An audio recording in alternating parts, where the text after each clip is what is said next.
It's the end. Friend of mine. Time is over. Or we could simply say I love you. Now you open the door. Leave me crying, trying to embrace you again, trying to face this day. Friend of mine. Hi, it's your favorite Korean Zoomer. This drawer won't close because it's a piece of shit and it's probably like 6 years old, but I'm back trying to inspire the world to do better than me because I feel stuck in life right now, and everybody tells me, well, you're just 21 years old, you're supposed to feel like you're stuck in life, and then I'm like, okay, I don't know what I really want to talk about. I guess I just had like the gayest dream that I've ever had, and it's not. I'm not saying that as an insult. Like, oh my god, this dream was so gay. I'm literally saying this was literally the gayest dream that I've ever had. It starts off completely normally. Like I'm like working at a pizza parlor, and then the guy who owns the place is like straight out of The Sopranos, and I tell him, hey man, I think I'm gonna quit, and he's like, son, let me tell you something. Sit the fuck down, sit your ass down, and he starts telling me, we're gonna close the shop, god damn it, and we're gonna have the last pie, and you're gonna have a slice because, damn it, boy, I love your ass. And then we eat we eat pizza together, and then I go back to my apartment. This is where the gay shit starts. I go back to my apartment. My roommates are Eric Andre in a Hawaiian shirt and Tyler the Creator very specifically in his Igor outfit. And, you know, Eric Andre's like, oh, hey, sup, you're back. And Tyler just runs towards me. And he just screams, oh my god, you're back, god damn it! And he starts humping my crotch. And then I start humping his crotch, so we're like dry humping each other. Suddenly, Lana Del Rey walks in the room out of nowhere, and she just starts watching us hump each other. She doesn't even smile. She doesn't say anything. She doesn't do anything. She just sits there and watches us. And I tell Tyler, hey man, you know, this is all cool and all, but I'm not really comfortable with somebody watching us do this. And he's like, he completely ignores me and keeps humping me. And I'm like, dude, I'm not comfortable with people watching us do this. And instead of stopping, he grabs a bottle of ketchup, pours ketchup into his mouth, and proceeds to try and pour the ketchup that is in his mouth into my mouth. And I'm like, okay, this needs to stop. And I push him away, and I just scream, you need to appreciate me! And then Lana Del Rey just rolls on the floor laughing. And everybody starts laughing. And I start laughing even though I was kind of sort of sexually assaulted in that moment. And then I just say, this is important to me! And then suddenly, somewhere in my brain just reacted and said, hey, that's a line that Holly Hunter's character said in Broadcast News. So in my dream, I suddenly just say, Broadcast News, 1987, directed by James L. Brooks, and the dream ends. I'm sure that all of that says something about me. I don't really want to take it to my therapist because I don't really want to learn what it does say about me. Recently I was talking to a friend of mine, and she started like singing random songs because she likes the Moldy Peaches. And she was like, hey, we should like make some like novelty songs, just stupid songs together. And we started like humming this song about fucking sheep. You know, like actually, you know, having sex with sheep, like bestiality songs. And I thought it was fun. I thought this could work. So I was like, okay, you know, let me work on that. So I grabbed the guitar. I just did a little simple like E, A, I believe it's F minor, and then B, some really simple chord structure. And I wrote the lyrics. I just half-assed it. And I came back, I called her back. And I was like, hey, I guess I wrote like the basis for what this song should be, you know, try listening to it. And she read the lyrics and said, no man, no, this is lame. This song is not just about having sex with sheep. The point of this song is that this sheep represents romantic loss. you know, and the sheep can be replaced by a human being. That's what the song is supposed to be. And my reaction was, there was a point to this song? I thought this song was just a stupid song about fucking sheep. And then she was like, no, man, no, we gotta think about the layers, man. We gotta think about the moldy peaches had fucking layers, dude. And we just started arguing, and I was like, okay, I guess, well, you know, then you tell me some of the lyrics. And then she was like, no, the moment has passed, the magic is gone. We're gonna disband the band.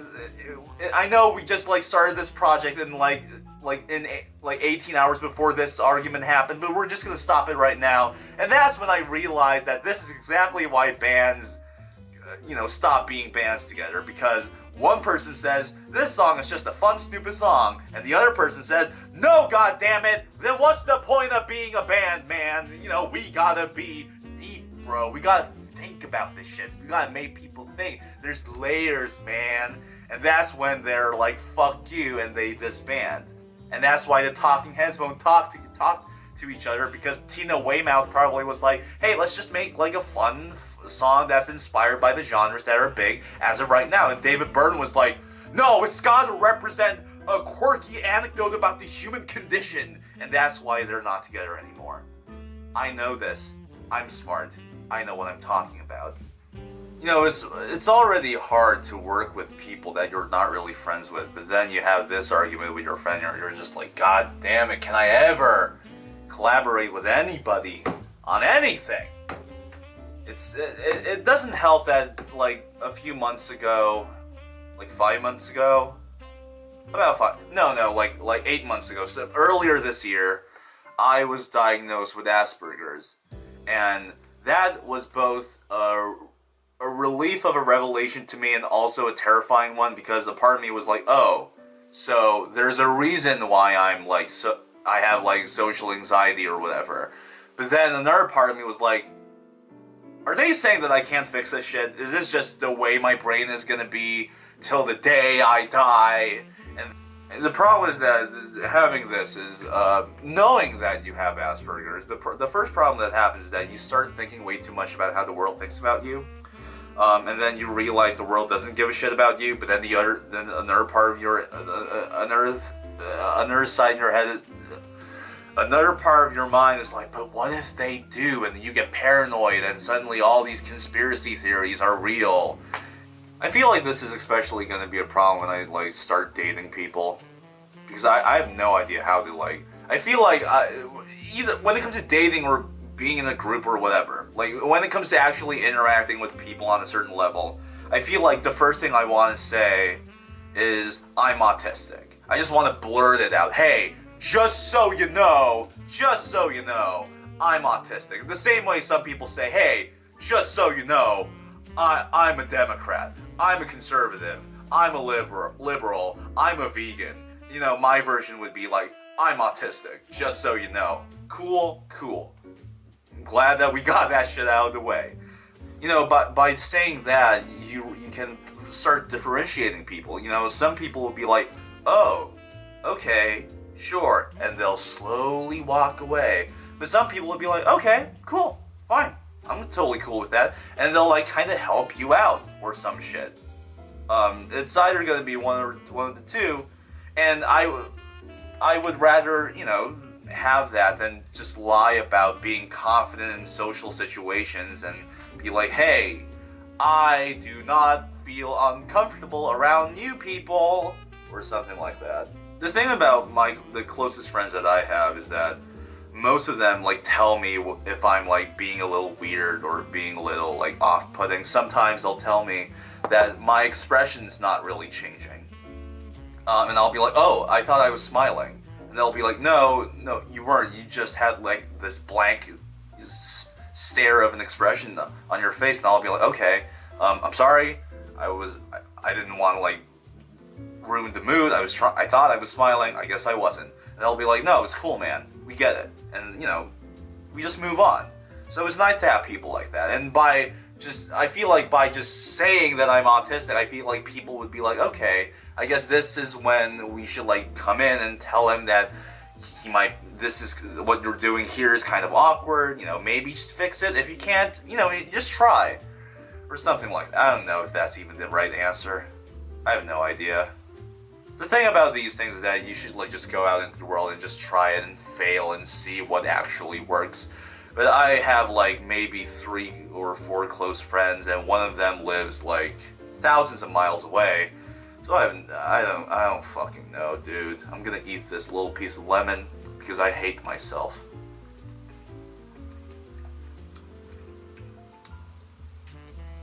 I regret nothing. This is also starting to become a problem when it comes to making music, because, you know, you write songs about the things you know. And when I write songs, and when I read them, I'm constantly writing about being depressed and not knowing how to talk to people and having Asperger's, and you're just like, people don't want to hear this shit. People don't want to hear depressing music from a guy who's scared to get out of his apartment, let alone his room. And I don't know, it makes me feel very insecure about the stuff that I'm making right now. And the thing is, like, I know that sad music already exists. I know there are music for people who are shy. Like Julian Baker, fucking Death Cab for Cutie, and all that shit. And, you know, but, like, that means, with that said, all that music already exists, so what can I, like, really provide as an original entity? Like, oh, can I, like, go into this field and say, hey, I know, like, Death Cab for Cutie and Julian Baker and all that shit already exists, but hey, I'm Asian. So, if you don't support me, you're a fucking racist, dude. I'm not gonna be that guy. I don't know. Maybe making videos again was a fucking mistake. Maybe I should, like, actually talk about something that doesn't have anything to do with me. Maybe that will make this whole charade less depressing or something. Maybe let's end this stuff with a little melodica riff that people will find to be pleasant to a certain extent. Let's see.